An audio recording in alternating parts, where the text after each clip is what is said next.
ये है दोस्तों हमारा इंग्लिश ग्रामर। जी हाँ दोस्तों, सही सुना आपने। आज के हम वीडियो में हम इंग्लिश ग्रामर को देखने वाले हैं मित्रों आज के वीडियो में हम इंग्लिश ग्रामर के इंट्रोडक्शन को देखेंगे। तो सबसे पहला सभी का सवाल यही होता है दोस्तों कि ग्रामर क्या होता है, हम ग्रामर को कैसे समझ पाएंगे। देखिए दोस्तों, हम सबसे पहले देखते हैं व्हाट इज ग्रामर। ग्रामर क्या है। देखिए दोस्तों, ग्रामर क्या होता है। ग्रामर वहाँ देखिए, सबसे पहले इंग्लिश को समझिए। इंग्लिश को देखिए दोस्तों, इंग्लिश क्या होता है ना, क्या है, एक लैंग्वेज है। क्या है, एक भाषा है। क्या है दोस्तों, एक भाषा है। इंग्लिश क्या है, एक भाषा है। जैसे कि हमने कहा हिंदी, हिंदी क्या है दोस्तों, हिंदी भी क्या है, एक लैंग्वेज है ना दोस्तों। क्या है, लैंग्वेज है, भाषा है। क्या है, भाषा है।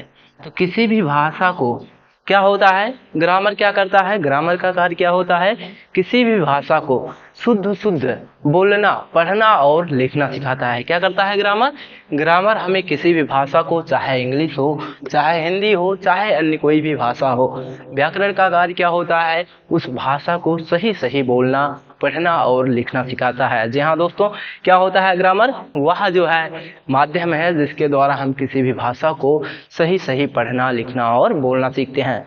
जी हाँ दोस्तों, देखिए सो गाइस, देखिए यहाँ पर आपको इंग्लिश ग्रामर की डिफिनीशन लिखी हुई दिखाई दे रही है। देखिए क्या लिखा हुआ है, अंग्रेजी व्याकरण वह विज्ञान है जिसके द्वारा हम अंग्रेजी भाषा को शुद्ध शुद्ध लिखना, पढ़ना और बोलना सीखते हैं। क्या कहलाता है, अंग्रेजी व्याकरण कहलाता है, इंग्लिश ग्रामर कहलाता है। अब देखिए दोस्तों, इसको आप इंग्लिश में लिखना चाहते हैं तो लिख सकते हैं, a grammar is the science which teaches how a language is read, right and spoken. क्या कहलाता है, ग्रामर कहलाता है। जी हाँ दोस्तों, सही सुना आपने। क्या होता है ग्रामर, ग्रामर वह व्याकरण है, वह विज्ञान है जिसके द्वारा हम किसी भी भाषा को शुद्ध शुद्ध पढ़ना, लिखना और बोलना सीखते हैं। क्या कहलाता है, व्याकरण कहलाता है। क्योंकि हम अंग्रेजी की बात कर रहे हैं तो यहाँ पर अंग्रेजी की बात करेंगे। क्या, अंग्रेजी व्याकरण वह विज्ञान है जिसके द्वारा हम अंग्रेजी भाषा को शुद्ध शुद्ध पढ़ना, लिखना और क्या कहते हैं, बोलना सीखते हैं। क्या कहलाता है, ग्रामर कहलाता है। अब देखते हैं दोस्तों, अंग्रेजी भाषा जो है किससे बनी है, देखते हैं। देखिए अंग्रेजी जो है, अंग्रेजी इंग्लिश अल्फाबेट में टोटल कितने लेटर होते हैं मित्रों, तो ये टोटल लेटर होते हैं हमारी 26, जो कि ए से लेकर कितने तक होते हैं, जेड तक होते हैं। कितने होते हैं, 26। अब इन्हीं लेटर में से 5 क्या होते हैं हमारे, 5 दोस्तों होते हैं वोवेल। क्या होते हैं, वोवेल, यानी कि हिंदी में क्या कहा जाता है, इनको स्वर कहा जाता है। और बचे हुए 21 हमारे क्या होते हैं, ये 5 हमारे कौन कौन से होते हैं स्वर, ए ई आई ओ और यू। जी हाँ दोस्तों, देखिए 21 क्या होते हैं, कॉन्सोनेंट्स होते हैं। क्या होते हैं, कॉन्सोनेंट्स होते हैं। इन्हें हम हिंदी में व्यंजन कहते हैं, जो कि हैं बी, सी, डी और क्या, एफ, जी, एच, जी, के, एल, एम, एन। वो नहीं होगा दोस्तों, क्या आ जाएगा, P, Q, R, S, T. U भी नहीं होगा, वी, डब्ल्यू, एक्स और वाई एंड जेड। क्या होते हैं हमारे, इतने व्यंजन होते हैं। देखिए दोस्तों कितने हैं, 2, 2, 4, 2, 6, 2, 8, 2, 10, 2, 12, 2, 14, 2, 16, 2, 18, 2, 20, 21। क्या हो गए हमारे, व्यंजन हो गए। 5 हमारे ई ई आई ओ यू क्या होते हैं, सॉरी ओवेल होते हैं। जी हाँ दोस्तों, देखिए 5 हमारे क्या होते हैं, ओवेल होते हैं। 21 क्या होते हैं, कॉन्सोनेंट्स होते हैं। अब देखिए दोस्तों, यहाँ पर हम स्वर की परिभाषा देखते हैं। स्वर किसे कहते हैं, देखिए स्वर क्या होता है दोस्तों, स्वर यानी ओवेल किसे कहते हैं, ओवेल किसे कहेंगे दोस्तों, ऐसे ऐसे अक्षर, ऐसे अक्षर जिन्हें हमें बोलने के लिए किसी अन्य अक्षर की सहायता नहीं लेनी पड़ती है। क्या कहलाता है? किसी अन्य अक्षर की सहायता नहीं लेनी पड़ती है।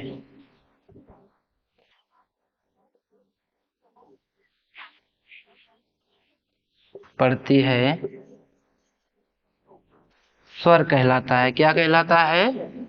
वोवेल कहलाता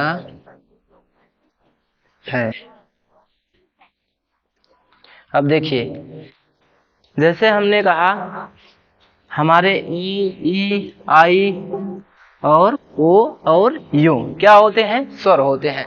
देखिए इनका उच्चारण करिए, प्रोनाउंसिएशन करिए दोस्तों।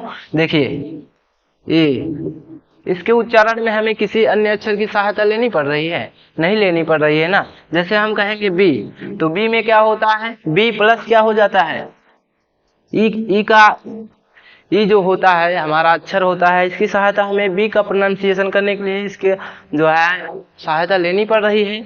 परंतु ए का उच्चारण जब हम करेंगे तो हमें किसी की सहायता नहीं लेनी पड़ती है। तो स्वर वही होता है जिसे हमें बोलने के लिए हमें किसी अन्य अक्षर की सहायता नहीं लेनी पड़ती है, स्वर कहलाता है। और व्यंजन क्या होगा? ऐसे अक्षर जिन्हें हम बोलने के लिए किसी अन्य अक्षर की सहायता लेनी पड़ती है। क्या कहलाता है? लेनी पड़ती है। क्या कहलाते हैं? व्यंजन कहलाते हैं। यहाँ पर खाली बदल लीजिए, व्यंजन कॉन्सोनेंट कहलाता है।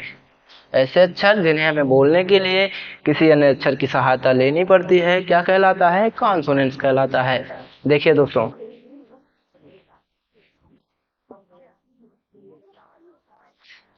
अब देखिए आपने समझ लिया, लेटर समझ लिया, इंग्लिश ग्रामर की परिभाषा को समझ लिया। आप समझते हैं दोस्तों वर्ड को? वर्ड क्या होता है? देखिए वर्ड क्या होता है दोस्तों? वर्ड क्या होता है? जो हमने अभी पढ़ा लेटर है। क्या? लेटर। क्या पढ़ा हमने? लेटर पढ़ा। इस लेटर के ही ग्रुप से क्या बनता है? इस लेटर के ग्रुप से क्या बनता है? वर्ड बनता है। देखिए कैसे दोस्तों, जैसे हमने लिखा Ram, R plus A plus M, Ram, यानी कि आर क्या है? एक लेटर है, ए भी लेटर है, ए भी एम भी क्या है? लेटर है। देखिए ए भी क्या है? लेटर है। ए भी क्या है? एक लेटर है, ए भी लेटर है। अब इनको क्या कर देंगे? एक ग्रुप में लिख देंगे। एक ग्रुप में लिख दिए, क्या बन गया? राम बन गया। ये क्या कहलाएगा? एक वर्ड कहलाएगा। यानी कि वर्ड क्या होते हैं? और ग्रुप ऑफ वर्ड होते हैं। क्या कहलाते हैं? वर्ड कहलाते हैं। तो अगर वर्ड की डिफिनेशन लिखनी हो तो क्या लिखेंगे? अक्षरों के समूह को क्या बोलते हैं? वर्ड कहते हैं। अब वर्ड कितने प्रकार से होते हैं आप देखिए। जिन वर्ड का जो है हिंदी मीनिंग आप निकाल लो बढ़िया से, उसका अर्थ निकले, उसे हम क्या बोलेंगे? मीनिंगफुल वर्ड बोलेंगे। जिन शब्दों का कोई अर्थ ना निकले उसे हम क्या बोलेंगे? मीनिंगलेस वर्ड बोलेंगे। देखिए वर्ड कितने प्रकार से होते हैं? दो प्रकार से। कौन कौन से? मीनिंग फुल वर्ड और दूसरा होता है मीनिंगलेस वर्ड। कौन सा? पहला मीनिंगफुल वर्ड, दूसरा मीनिंगलेस वर्ड। जैसे कि हमने लिखा अभी लिखा था जस्ट, हमने लिखा राम, इसका क्या निकल रहा है? यानी किसी व्यक्ति का नाम है, इसी का अर्थ निकल रहा है। हमने लिखा एक्स वाई डब्ल्यू ए, आपके सामने क्या है? एक ग्रुप ऑफ वर्ड है, लेकिन इसका क्या है? कोई अर्थ नहीं निकल रहा है। यानी ये क्या है? मीनिंगलेस वर्ड है, यानी कि निरर्थक शब्द है। क्या है दोस्तों? निरर्थक शब्द। ये क्या है? सार्थक शब्द है। कौन सा शब्द है, यानी शब्द कितने प्रकार के हुए, 2 प्रकार के, निरर्थक और सार्थक। यानी ऐसे शब्द जिनका कोई अर्थ निकले क्या कहलाता है, मीनिंगफुल वर्ड कहलाता है। ऐसे शब्द जिनका कोई अर्थ ना निकले क्या कहलाता है, मीनिंगलेस वर्ड कहलाता है। तो देखिए दोस्तों, हमने आज के जो है इंट्रोडक्शन क्लास में क्या क्या सीखा है उसको एक बार दोबारा से रिकॉल कर लेते हैं। देखिए, हमने सीखा ग्रामर की परिभाषा, हमने सीखा आज ग्रामर की परिभाषा। क्या होता है ग्रामर? ग्रामर एक ऐसा माध्यम होता है जो हमें किसी भी भाषा को शुद्ध शुद्ध पढ़ना, लिखना और बोलना सिखाता है। क्या कहलाता है? ग्रामर कहलाता है। उसके बाद हमने इसमें देखा लेटर क्या होते हैं, अंग्रेजी अल्फ़ाबेट में, इंग्लिश अल्फ़ाबेट में कुल कितने लेटर होते हैं। तो हमने सीखा था 26 लेटर होते हैं, जिनमें से 5 क्या होते हैं, हमारे 5 क्या होते हैं, ओवेल होते हैं, यानी कि स्वर होते हैं। और हमारे जो बचे 21 क्या होते हैं, कॉन्सोनेंट्स होते हैं, यानी कि व्यंजन होते हैं। ओवेल में कौन कौन से थे, ए ई आई ओ यू। और स्वर किसे कहेंगे दोस्तों, स्वर किसे कहेंगे, ऐसे ऐसे अक्षर जिनको हमें उच्चारण करने के लिए हमें किसी अन्य अक्षर की सहायता नहीं लेनी पड़ती है। क्या कहलाता है, स्वर कहलाता है। ऐसे अक्षर जिनको हमें बोलने के लिए किसी अन्य अक्षर की सहायता लेनी पड़ती है, कॉन्सोनेंट कहलाता है। और उसके बाद हमने देखा कि अब आपने लेटर बना लिया है, लेटर से ही क्या बन जाएगा, वर्ड बन जाएगा। देखिए दोस्तों कैसे बनेगा, अब इन्हीं लेटर को किस में रख देंगे, ग्रुप में रख देंगे। किसमें, ग्रुप में। ग्रुप ऑफ लेटर क्या कहलाता है, वर्ड कहलाता है। अब अक्षरों का समूह ही क्या कहलाएगा, वर्ड कहलाएगा। अब वर्ड 2 प्रकार से होंगे, एक वर्ड आप जिसका अर्थ निकले वो क्या कहलाता है, मीनिंगफुल वर्ड कहलाता है। ऐसे वर्ड जिनका कोई भी अर्थ ना निकले मीनिंगलेस वर्ड कहलाता है। तो जी हाँ दोस्तों, आज की क्लास यहीं पर समाप्त होती है। मिलते हैं नेक्स्ट वीडियो में, तब तक के लिए जय हिंद दोस्तों, जय भारत।